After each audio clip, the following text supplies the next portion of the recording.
Hello and welcome to another Computer Terminology for Beginners video. Today we will be concentrating on term 8, USB. USB stands for Universal Serial Bus. This is a part on computers used to connect multiple types of devices and peripherals. This includes flash drives, external hard drives or solid-state drives, keyboards, mice, etc.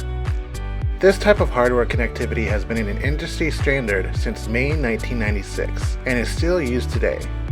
There are several types of USB connections, the most popular being USB-A, the most common type of USB, and the relatively new USB-C, introduced in September 2017.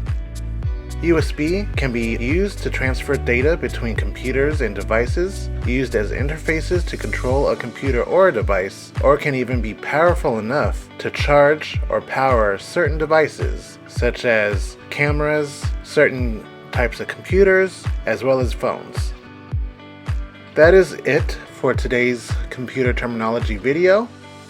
Thank you for tuning in with me. If you liked it, go ahead and leave a like, and go ahead and subscribe for future content. If you want to check out last week's video, you can click on the left for PCI, and if you want to check out the entire playlist, go ahead and click on the right, and stay tuned for next week's terminology, HDMI.